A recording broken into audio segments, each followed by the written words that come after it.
in sport, there's nothing more satisfying than hearing a big crowd go silent. مجھے احمد آباد کے شائقین کو خاموش کرنے کے بعد بہت اطمینان ملا تھا۔ یہ الفاظ آسٹریلیا کی کرکٹ ٹیم کے کپتان پیٹ کامنز نے انڈیا کو ورلڈ کپ فائنل میں شکست دینے کے بعد ادا کیے تھے، لیکن ان کی ان الفاظ کو احساس برتری کا اظہار قرار نہیں دیا جا سکتا، کیونکہ کامنز ایک عام آسٹریلوی کپتان نہیں ہے۔ Mark Taylor, Allan Border, Steve وارک، پونٹنگ اور مائیکل کلارک جیسے کپتانوں نے سن 1990 سے 2000 کی دہائی میں مخالف کھلاڑیوں کے ساتھ ساتھ حریف کے ذہنوں سے بھی کھیلنے کا فن سیکھا تھا۔ یہ ایسی کپتان تھے جو مخالف کو بھٹکانے کے لیے کسی مخصوص کھلاڑی پر جملے کستے یا پھر اچھی فارم والے بلے باز کو نشانہ بناتے۔ کومنز ایک الگ سے کپتان اس لیے بنے کیونکہ انہوں نے کہا کہ میں مخالفین پر جملے کسنے میں وقت ضائع کرنے کے بجائے جیت پر دھیان دینے پر یقین رکھتا ہوں۔ رکی پونٹنگ نے سن 2007 میں جنوبی افریقہ کے خلاف ورلڈ کپ سیمی فائنل سے قبل ایک انٹرویو میں کہا کہ جیک کلس اچھی کھلاڑی ہے اور ان کا ریکارڈ بہت اچھا ہے، لیکن وہ ہمارے خلاف کچھ نہیں کر پائیں گے۔ اگر ہمارا منصوبہ کامیاب رہا تو ہم کیلس کو شکست دیں گے۔ رکی پونٹنگ اکثر مخالف کھلاڑیوں کو نیچا دکھانے کی کوشش کیا کرتے تھے، لیکن کومن نے کبھی بھی کسی مخالف ٹیم کے کھلاڑی کے بارے میں ایسے الفاظ استعمال نہیں کیے جن سے یہ تاثر ملے کہ وہ کسی کی بھی عزتی کر رہے ہیں۔ کومنز حادثاتی طور پر آسٹریلیا کے کپتان بنے۔ انہوں نے ایک تنازع میں گری کیمپین سے کمان لی اور اس کے بعد ورلڈ چیمپئن شپ میں آسٹریلیا کو فتح سے ہمکنار کر دیا۔ رے لینڈوال کے بعد 65 سال میں کومنز پہلی فاسٹ بالر ہے جنہوں نے ٹیسٹ میں آسٹریلیا کی کپتانی کی۔ جس وقت انہیں کپتان بنایا گیا تو اس وقت تک انہوں نے صرف 4 ایک روزہ میچوں میں ہی ٹیم کی کپتانی کر رکھی تھی۔ اس وقت تنقید ہوئی کہ کرکٹ بورڈ نے ایک ایسی کھلاڑی کو کپتان بنا دیا جس کے پاس اہم ورلڈ کپ سیریز کا تجربہ ہی نہیں۔ اس کے بعد جب پہلے 2 میچوں میں آسٹریلیا کو شکست ہوئی تو کومنز پر دباؤ بڑھ گیا، لیکن ابتدائی شکست کے بعد کومنز کی منصوبہ بندی بالکل درست ثابت ہوئی۔ کپتانی کے ساتھ ساتھ ان کی بولنگ بھی بہتر ہوئی۔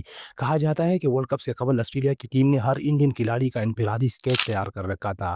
روہت شرما کی کمزوری کیا ہے، ان کو کھیل سے کیسے باہر کیا جائے، وراٹ کوہلی کا رن ریٹ کیسے قابو میں رکھا جائے اور کے ایل راہل پر کیسے دباؤ ڈالا جائے۔ کہا جاتا ہے کہ کپتان کو صرف منصوبہ بندی ہی نہیں بلکہ اس پر عمل درآمد بھی آنا چاہیے۔ کومن نے کامیابی سے تمام منصوبوں کو مکمل کیا اور روہت شرما کو بڑی شاٹ کھیلنے پر مجبور کرتے ہوئے آؤٹ کر لیا۔ اس طرح وراٹ کوہلی کے لیے اضافی فیلڈر تعینات کیے، جس کے باعث وہ بے صبری کا شکار ہو گئے۔ دیکھا جائے تو پہلی 10 اوورز کے بعد باقی میچ مکمل طور پر آسٹریلیا کی گرفت میں رہا۔ کومنز اچھے باؤلر ہی نہیں بلکہ ضرورت پڑنے پر عمدہ بلے بازی بھی کر سکتے ہیں۔ ایشیا سیریز کے دوران پہلے ٹیسٹ میچ میں جیت کے لیے 281 رن درکار تھے اور آسٹریلیا 221 رن پر 8 وکٹیں گنوا چکا تھا جب کومنز میدان میں آئے اور ناقابل شکست 44 رن بنا کر ٹیم کو فتح سے ہمکنار کر دیا۔ افغانستان کے خلاف ورلڈ کپ میچ کے دوران کومنز نے میکسویل کا بھرپور ساتھ دیا اور 68 گیندوں کا سامنا کرتے ہوئے صرف 12 رن بنائے لیکن آؤٹ نہیں ہوئے۔ اگر آسٹریلیا یہ میچ ہار جاتا تو اس کے لیے فائنل تک رسائی مشکل ہو جاتی۔ ایک کپتان کی حیثیت سے کومنز نے اس بات کو حقیقی بنا دیا کہ بولنگ اور بلے بازی دونوں میں ہی وہ ایسی کارکردگی دکھائیں گے کہ ٹیم کامیاب ہو۔ کومنز 2011 میں آسٹریلیا کی ٹیم کا حصہ بنے تو ان کی عمر صرف 18 سال تھی۔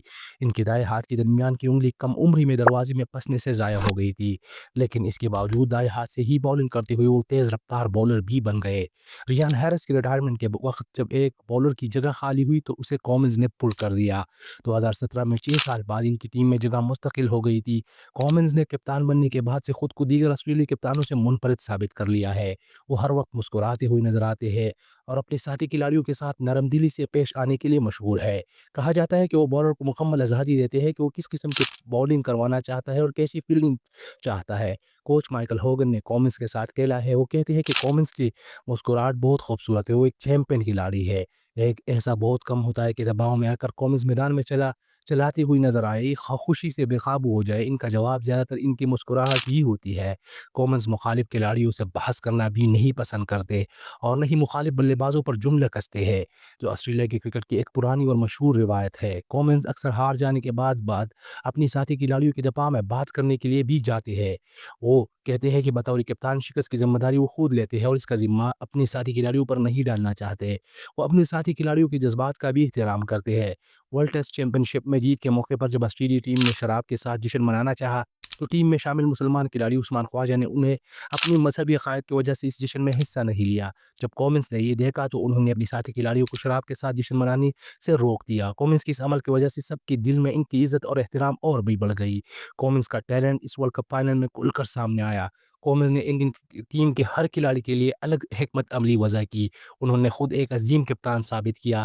ان کے مطابق محض حکمت عملی بنانا اہم نہیں بلکہ میدان میں اس کو مکمل طور پر لے کر آگے بڑھنا اور کب جیتنا اہم ہے.